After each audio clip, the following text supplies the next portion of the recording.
This time on Norfolk Perspectives, we're going to be talking about Project Inclusion. It's the 14th annual Leadership Development Program at the Workforce Development Center. Celebrate Trees Project. They're all over the city and they're gorgeous. Keep Norfolk Beautiful, and you can get involved in that, and they're going to kind of put me on the spot with some stuff, so stay tuned for that. And Norfolk State's Men's 13th Annual Breakfast is coming up, and you got to go. Stay tuned for a whole lot of great stuff on Norfolk Perspectives.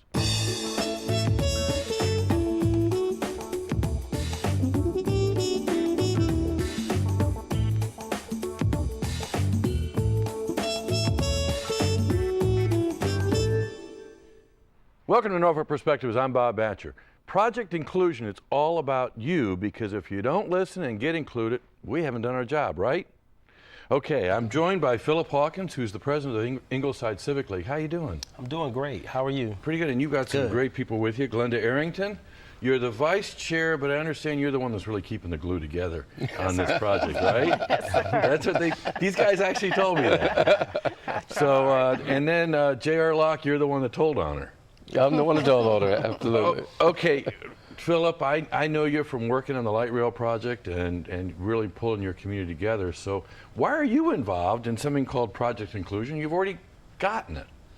Yes, I have gotten it, but my goal as a leader is to also ensure that many others in our community who are not aware, they learn about these great opportunities in our city and in our various agencies around the community, how we can empower ourselves. So that's why I got involved with this project.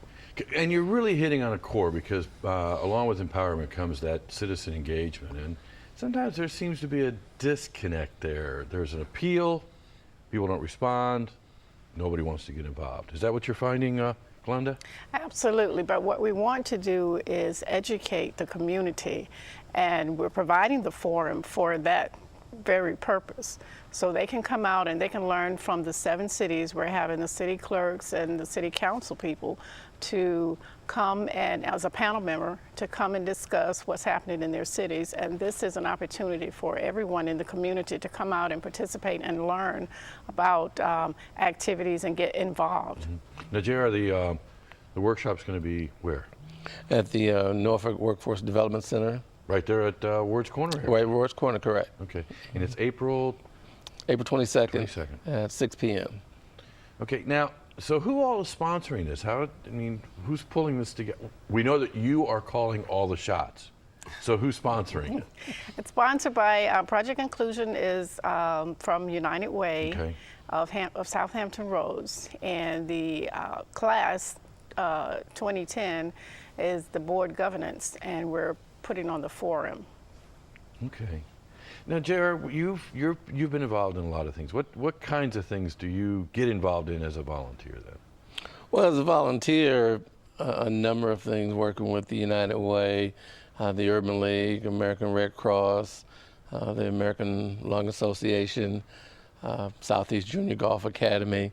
Holy moly! A number of organizations that I've had some affiliation with.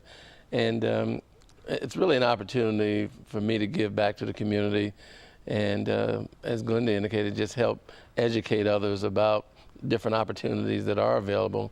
Because in respect to this project, Bob, a lot of people really don't stop to think about just how boards and commissions impact their daily lives.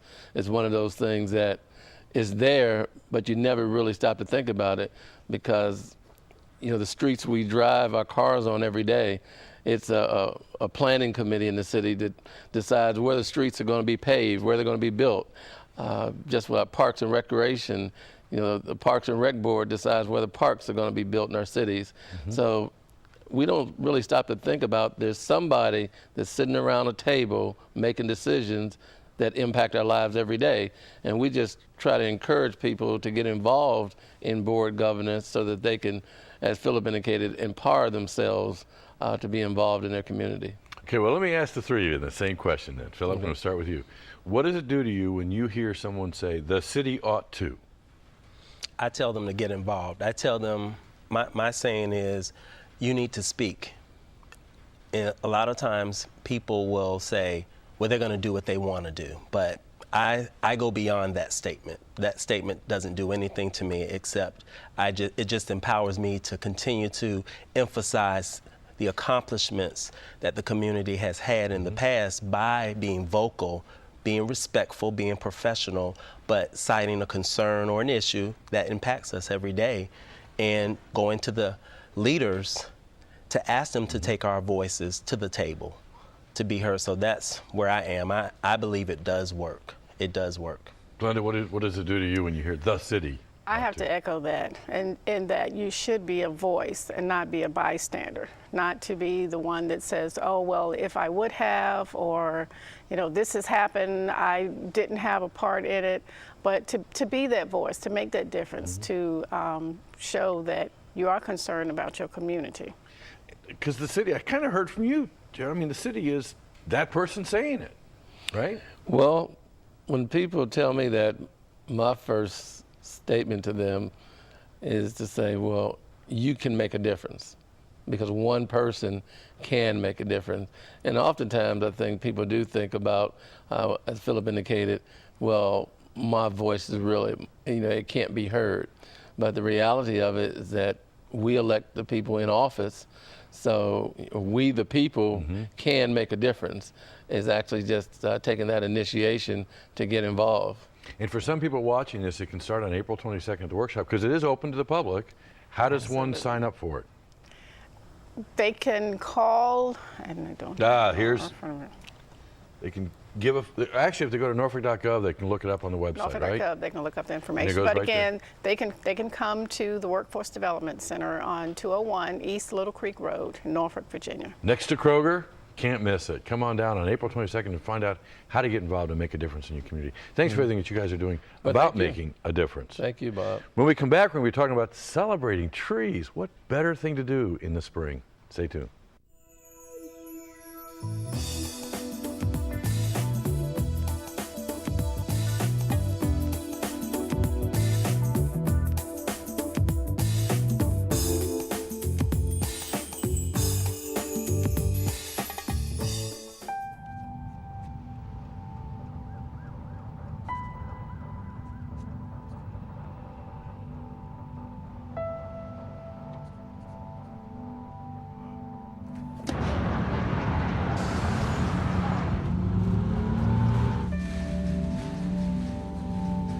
When life's this hard, graduating can be even harder. But you can help Ativa and the students in your community make it through by visiting boostup.org.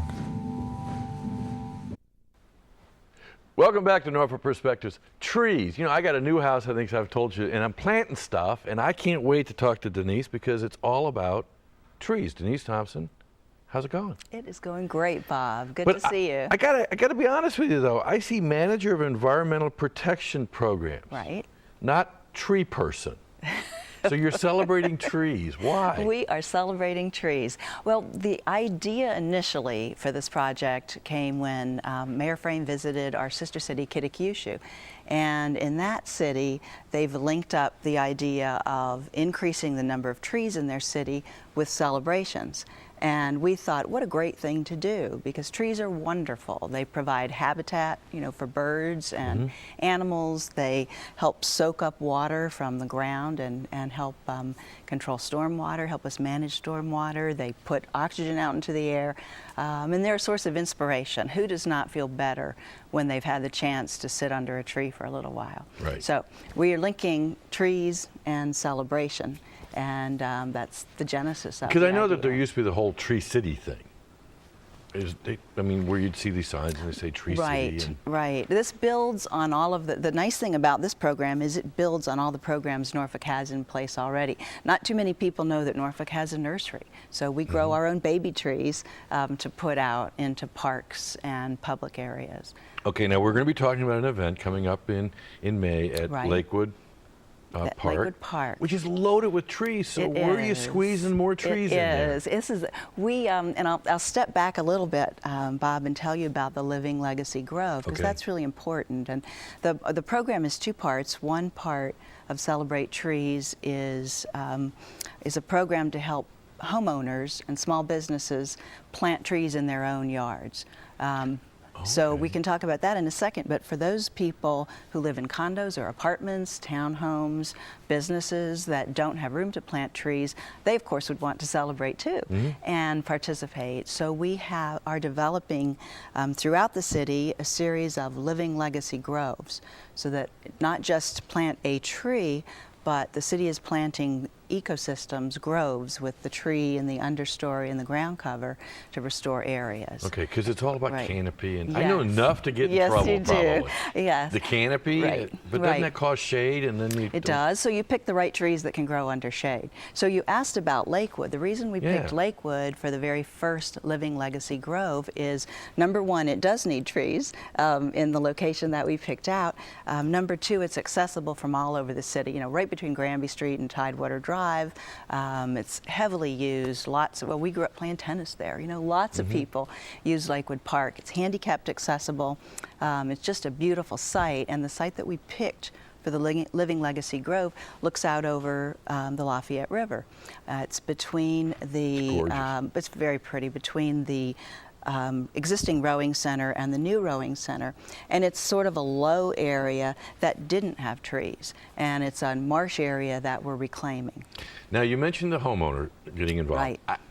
And I got to be honest, I'm a new homeowner. I love trees, but I have no idea what I'm doing. Right. I know So you is do. there so I lean on my wife to do it. Correct. But where can we get? Is there a place we can get information about what we should plant or shouldn't plant? You absolutely can. You can get information from now from Cooperative Extension. Here, as well as from our Department of Recreation, Parks, and Open Space.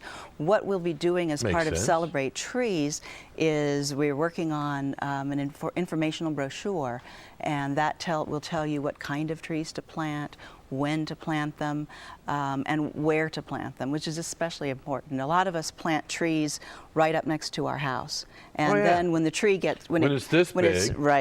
Right, it's like a kitten, you know, it's cute when it's little, and then, so when it's a big tree, it's too big, and that causes problems with either overshading the house or falling during storms and that kind of thing. So what our program will do is outline for homeowners, again, where to plant trees, what kinds of trees Cool. grow best here, and when to plant them. When is important. We planted the Legacy Grove in Lakewood back in March.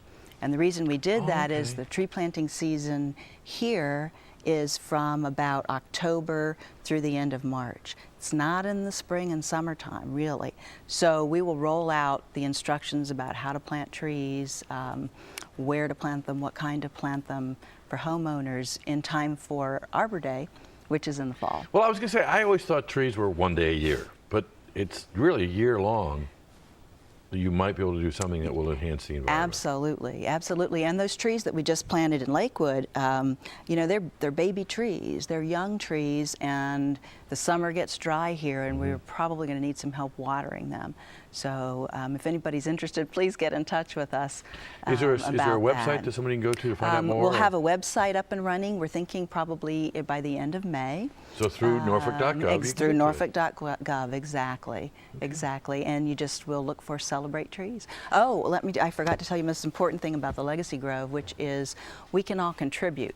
That's how the Grove will be funded. So if you have an anniversary or a wedding or a birth of a baby, maybe you lose a dear pet, or there's someone that you would like to choose to cool. honor, you can contribute to the Grove and be part of that living ecosystem. And be part of it. And you know what? Our next guest is going to tell us how we can save that grove on an ongoing basis by controlling what we do in our home, too. Exactly.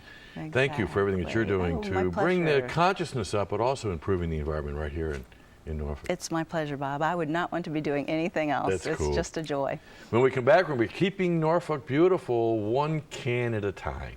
Stay tuned. Thank you.